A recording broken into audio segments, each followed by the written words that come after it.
welcome to my channel Epic Code Plays. This is Hani Nawaz signing in. Hello guys. അപ്പോൾ നമ്മൾ ഇന്ന് പഠിക്കാൻ പോകുന്നത് എങ്ങനെ നമുക്ക് വിഷ്വൽ സ്റ്റുഡിയോ കോഡ് ഇൻസ്റ്റാൾ ചെയ്യാമെന്നാണ്. അപ്പോൾ നിങ്ങളുടെ 32 ബിറ്റും 64 ബിറ്റും എല്ലാം ഞാൻ പറഞ്ഞിരുന്നതായിരിക്കും. അപ്പോൾ നമുക്ക് വീഡിയോയിലേക്ക് കടക്കാം. അപ്പം നമ്മൾ ഫസ്റ്റ് തന്നെ നമ്മൾ ക്രോം എൻ്റെ ഉള്ളിൽ പോയതിനു ശേഷം VS കോഡ് ഡൗൺലോഡ് അല്ലെങ്കിൽ ഇൻസ്റ്റാൾ എന്ന് സെർച്ച് ചെയ്യാം. അപ്പം നിങ്ങൾക്ക് കുറേ ലിങ്കൊക്കെ വരുന്നുണ്ടാവും. നമുക്ക് ഫസ്റ്റ് ഡൗൺലോഡ് വിഷ്വൽ സ്റ്റുഡിയോ മാക്കിൽ അതൊന്ന് നമുക്ക് ചെയ്യാം. അപ്പോൾ നമുക്കിവിടെ വിൻഡോസ് 10ഉം 11ഉം ഇപ്പോൾ ഉബുണ്ടോ ആണെങ്കിൽ നമുക്ക് ഡെബിയൻ ആ ഫയലും വരുന്നുണ്ട്. പിന്നെ മാക്കിനുള്ള ഫയൽ .zip ആയിട്ട് വരുന്നുണ്ട്. അപ്പോൾ നമുക്ക് നമ്മളുടെ വിൻഡോസ് ആണ്. അപ്പോൾ നമുക്ക് വിൻഡോസ് ഡൗൺലോഡ് ക്ലിക്ക് ചെയ്താൽ നമുക്ക് ഡൗൺലോഡ് ചെയ്യും. എൻ്റെ ഓൾറെഡി ഡൗൺലോഡഡ് ആണ്. അപ്പോൾ ഞാൻ ജസ്റ്റ് ക്ലിക്ക് ചെയ്യുന്നില്ല. അപ്പോൾ നിങ്ങളൊന്ന് ക്ലിക്ക് ചെയ്താൽ നമുക്കൊരു എക്സിക്യൂട്ടബിൾ ഫയൽ കിട്ടും. ഇത് 64 ബിറ്റിൻ്റെ ആണ്. അപ്പോൾ നിങ്ങളൊന്ന് മിനിമൈസ് ചെയ്തതിന് ശേഷം നമ്മളെ ഫയൽ മാനേജറിൽ ഡൗൺലോഡ്സിൽ നമുക്കത് അപ്പിയർ ആയിട്ട് വന്നിട്ടുണ്ടാവും. അപ്പം ഞാൻ എന്ത് ചെയ്തത് അത് നമുക്ക് ഡബിൾ ക്ലിക്ക് ചെയ്തതിന് ശേഷം നെക്സ്റ്റ് കൊടുത്ത് നമുക്ക് ഫിനിഷ് ചെയ്യാം. അപ്പം നമുക്കിനി 32 ബിറ്റിൽ ഒന്ന് ഇൻസ്റ്റാൾ ചെയ്യാൻ ശ്രമിച്ചു നോക്കാം. അപ്പോൾ ഇനി ഇനി ഈ വിഷ്വൽ സ്റ്റുഡിയോ കോഡിൻ്റെ 32 ബിറ്റ് ഇൻസ്റ്റാൾ ചെയ്യാം. VS കോഡ് ഫോർ 32 ബിറ്റ് എന്ന് ചെയ്യുക. അതിനുശേഷം നമുക്കിതാ filepuma.com നിന്ന് നമുക്ക് 32 ബിറ്റിൻ്റെത് ഫയൽ ഡൗൺലോഡ് ചെയ്യാൻ പറ്റും. നമുക്ക് 53 MB ആണ് ഉണ്ടാവുക. 53 MB ഉണ്ടാകുന്ന ഫയൽ എക്സിക്യൂട്ടബിൾ ആയിരിക്കും. വിൻഡോസ് 7, 8, 10 നമുക്കിതിൽ ചെയ്യാൻ പറ്റും. അപ്പം നമുക്ക് 32 ബിറ്റിന് 32 bit all versions of Google ക്രോമും ഇതൊക്കെ ഉണ്ടാവും. അപ്പോൾ 32 ബിറ്റിൻ്റെ VS കോഡാണ് നമ്മൾ ഡൗൺലോഡ് ചെയ്യാൻ പോകുന്നത്.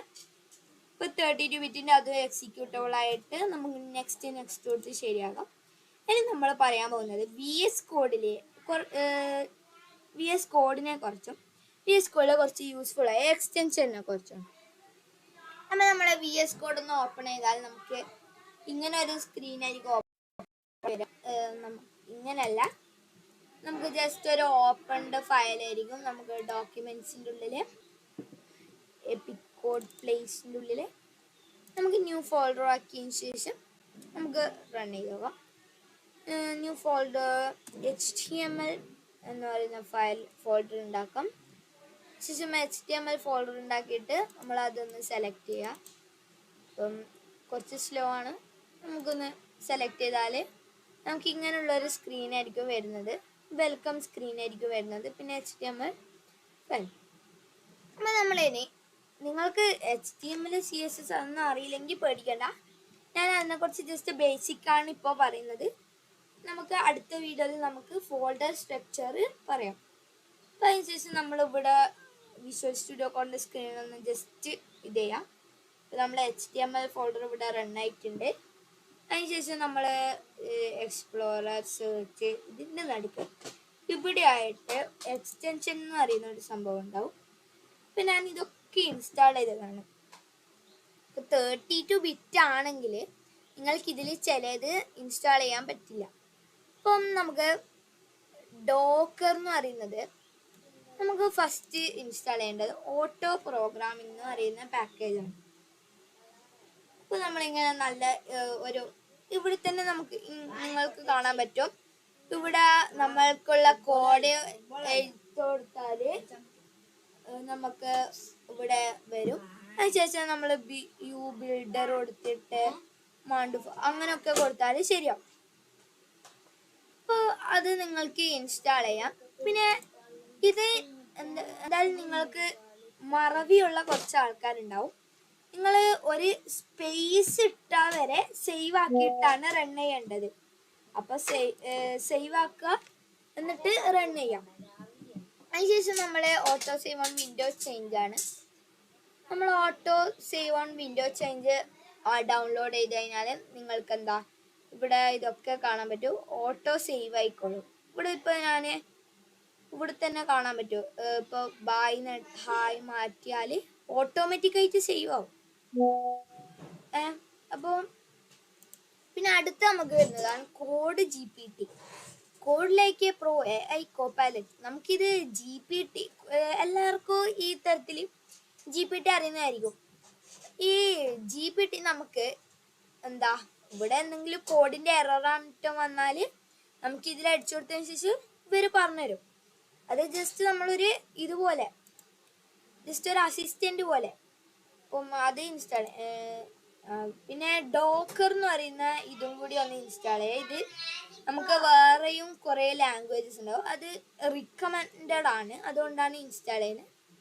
പിന്നെ ഇത് രണ്ടും നിങ്ങൾ ശ്രദ്ധിക്കണ്ട. ഇത് രണ്ടും റിയാക്ട് നേറ്റീവ് സ്നിപ്പെറ്റ് അതൊക്കെ നമ്മൾ റിയാക്ട് പഠിക്കുമ്പോൾ റൺ ചെയ്യേണ്ടതാണ്. റിയാക്ട് പഠിക്കുമ്പോൾ റൺ ചെയ്യേണ്ടതെന്ന് വെച്ചാൽ നിങ്ങൾക്ക്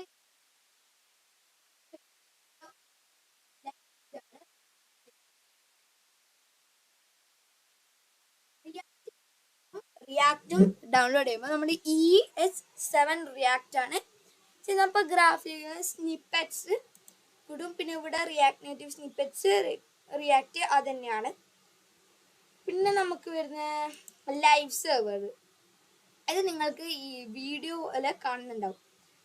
നമ്മളിപ്പോൾ ഇവിടെ ഒരു ഓപ്ഷൻ ഉണ്ടാവും ഗോ ലൈവ് എന്ന് പറഞ്ഞിട്ട്. ഈ സൈഡ് ഗോ ലൈവ് എന്ന് നിങ്ങൾക്ക് ഓപ്ഷൻ കാണുന്നില്ലേ? ആ ഗോ ലൈവ് ഞാൻ ക്ലിക്ക് ചെയ്താൽ എന്ത് ചെയ്യും? ഇത് നമ്മൾ സേവ് ആക്കി ഉടനെ നമ്മളുടെ ബ്രൗസറിൽ പോയിട്ട് നമ്മൾ ഇതാക്കേണ്ട ആവശ്യമില്ല, റീഫ്രഷ് ചെയ്യേണ്ട ആവശ്യമില്ല.